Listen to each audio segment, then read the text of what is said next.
Marie, hi, Laurent here. How are you doing? I'm well, thank you, Eric. Okay, so we are sat here 12 months on from when you started, March the 5th, 2018. Yeah. We're now March the 5th, 2019. I mean, a year has flown by. You think? It has, in some ways. Yeah. So, okay, so for people listening, maybe just give us a bit of your background before we just explain a bit about what you've managed to accomplish over the last 12 months. Yep, okay, so I'm 51 now. I work as a pastoral officer in a school. Yeah. I'm married. I've got 3 grown-up children.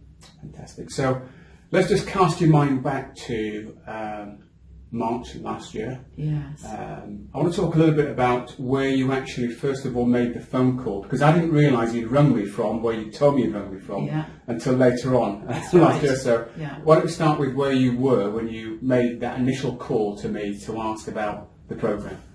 Okay, when I first made the actual phone call, I was sat in the car park of a private hospital in London, having just had a weight loss surgery consultation. Yeah. Shocked to find out I couldn't have the gastric band, which I thought would be a magic bullet. Told I'd have to have something much more expensive, much more invasive, and decided maybe I ought to look at another option. So I phoned you. Okay. What I found interesting about that was, because it came out later on as we were talking, That's right. that you'd looked at the programme several months earlier, dismissed it. Just talk about why you did dismiss it initially, because just talk about that maybe. I suppose actually it was because I'd tried lots of things such as weight loss clubs and things like that. I considered myself to be fairly fit, nothing compared to how I am now, but I still thought I was fairly fit. And so I wasn't actually convinced that it was the answer, because I thought you'd tell me what to eat and I kind of knew the theory already, and you'd tell me what exercise to do, and I felt like I sort of knew the theory of that already. So I just wasn't convinced that would work. Yeah. Okay. And okay, so where were you sort of physically, first of all, in terms of, what was your starting size, what was your starting weight when you began? When I first came to you, I weighed 12 stone 9 3/4. I was a very generous 14. I was starting to have to put 16s on. I was quite unhealthy. I felt that I was probably quite fit, but in reality, not really so much. I think you get maybe in denial a little bit. Right, okay. So, so I wasn't sort of very healthy. My mental health wasn't terribly good either. Okay. And that kind of fell into the whole comfort eating and that sort of thing. So I was in quite a bad place, really. Okay. Can you think back to when you did your first sort of session here, the first physical session you did here? What was that like for you? It wasn't as bad as I thought it was going to be. Yeah, sure. I do remember you made me do a plank, and I could just about do it. But sure. I was thinking, this is harder than I thought. I could only do press-ups on my knees, sure. And not many of them. Yeah.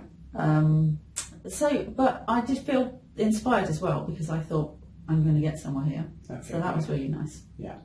And you made an interesting point. You said you felt as though coming here, I'd be telling you about exercise and diet, which we obviously cover, we advise, and that's part of the programme. But how important was the coaching element of the Coach with Slim and Trim programme to helping you to achieve what you've achieved today? Genuinely, that's what made your programme the difference between what you do and what anyone else and anything else I've ever tried has.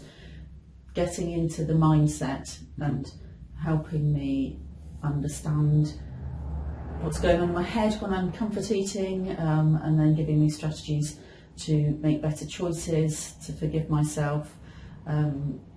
It's quite hard work, but the coaching, just a step at a time, helped me to master some of that, master enough to be able to get to where I am now. Yeah, no, fantastic. So we don't want to make this a really, really long video. So tell us what you've managed to achieve in terms of your weight loss, and maybe also talk a little bit about your hobby as well. Okay. I've lost just a shade over 4 stone. and my hobby is cycling. It's my absolute love. Yeah. I thought I was reasonable when I started doing this. I ride out most Saturdays with a group, and when I first joined them, I was the slowest in the slow group of 3. I'm now beating my way towards the front of the intermediate group. Yeah. Hills, I'm great on now, and I used to dread every hill. So for me, it's just a total win-win. Very happy with that. No, fantastic. And finally then, for anybody who's sat listening to this, who's got concerns about, I'm going to go to a gym, I'm going to be exposed, they're going to work me hard, they're going to stop me from having my favourite foods, what would you say about that sort of mindset? If people are sat having that conversation in their heads right now, what would you say to them?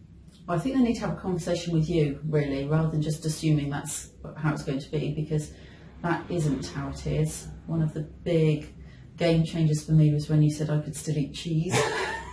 Yeah, which I like as well. Yeah, no, it made a big difference. Yeah. Just speak to you really and find out what it's like instead of just making assumptions. You're in a private gym. There's one-to-one. Yeah. So there's no embarrassment. You've been totally non-judgmental all the way through. No, thank you. Yeah. So it's been worth it. Yeah, great. Marie, thank you. So hopefully we'll be doing this video again 2020 next year. That's the goal. Yes. But thank you very much. Keep up the good work. Thank you. High five.